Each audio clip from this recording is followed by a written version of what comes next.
வணக்கம். அதிமுகவிலிருந்து விலகி திமுகவில் இணைந்த முன்னாள் எம்பி திரு அன்வர் ராஜா நம்மோடு இணைந்திருக்கிறார். அவரோடு பேசலாம். வணக்கம் சார். உங்களுடைய இந்த முடிவிற்கு என்ன காரணம்? இது திடீரென்று நீங்கள் எடுத்த முடிவா அல்லது பல நாட்கள் சிந்தித்து எடுத்த முடிவா? இது பல நாட்கள் சிந்தித்து எடுத்த முடிவல்ல.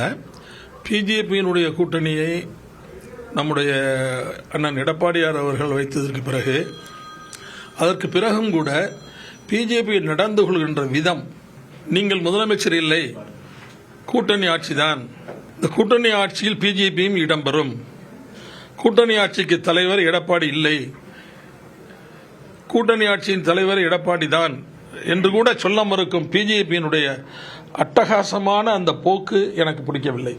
அதை எதிர்த்துத்தான் இப்போது நான் அதிமுகவிலிருந்து விலகி இருக்கிறேன்.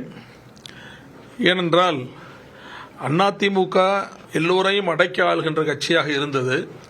இப்போது அதிமுக நம்முடைய எடப்பாடியார் அவர்கள் தலைமையில் அடங்கி போகும் கட்சியாக இருக்கிறது. எப்போதுமே நாம் டெல்லிக்கு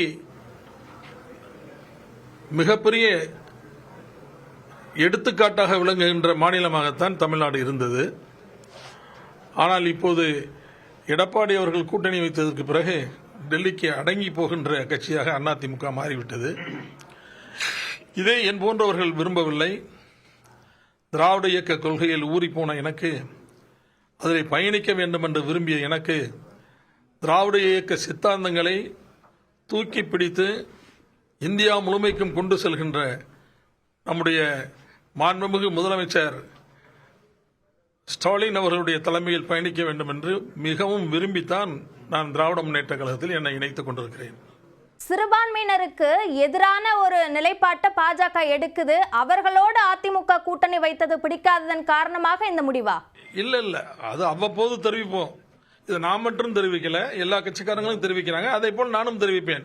அதற்கும் இப்போ விலகியிருப்பதற்கும் சம்பந்தம் இல்லை. ஓகே, இப்போ அதிமுகல இந்த அதிருப்தியை நீங்க தெரிவிச்சீங்களா? யார்கிட்ட எல்லாம் தெரிவிச்சீங்க? பாஜக கூட கூட்டணி வைத்தது பிடிக்கல என்ற அந்த அதிருப்தியை யார்கிட்ட எல்லாம் தெரிவிச்சீங்க? இல்ல, யாருக்கிட்டையும் தெரிவிக்கல. அதிருப்தியை பொதுச் செயலாளர் தான் தெரிவிக்க முடியும். வேற யார்ட்டையும் தெரிவிச்சு பிரயோஜனம் இல்ல. யாரும் போய் சொல்ல மாட்டாங்க அவர்கிட்ட. இப்போ நீங்க அதிருப்தி தெரிவிச்சப்ப அவர் என்ன பதில் சொன்னார் உங்களுக்கு? இல்ல, அதிருப்தி தெரிவிச்சுட்டு தானே இருக்கோம் பல நேரங்களில். இப்ப மட்டும் இல்ல 2019 இருந்து அதிருப்தி கொஞ்சம் கொஞ்சமா அதிருப்தி சொல்லிக்கிட்டே இருக்கோம். இப்ப இது உச்சகட்டத்துக்கு வந்ததுக்கு என்ன காரணம்னா, பிஜேபிக்கு அடிமை சாசனம் எழுதி கொடுத்து விட்டு இந்த கூட்டணியில் அதிமுக பங்கேற்கிறது என்பதுதான் எங்களுடைய எதிர்ப்புக்கு காரணம்.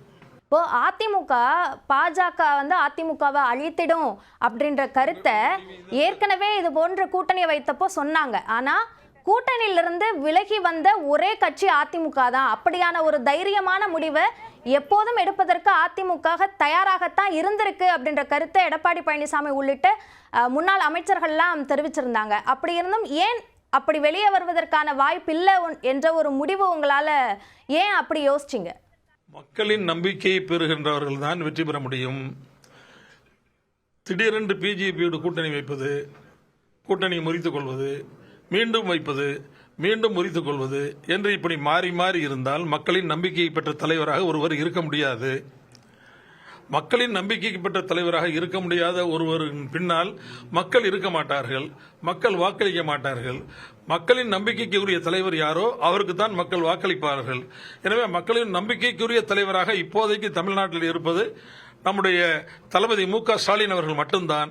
எனவே அந்த தலைமையை நான் முழுமனதோடு ஏற்றுக்கொண்டு திராவிட முன்னேற்ற கழகத்தில் கருத்தியல் ரீதியாக பயணிக்க என்னை இணைத்துக் கொண்டுள்ளேன். அதிமுகவிலிருந்து விலகி திமுகவில் இணைந்தது ஏன் என்பதற்கான பல்வேறு காரணங்களை எங்களோடு பகிர்ந்து கொண்டமைக்கு நன்றி திரு அன்வர் ராஜா.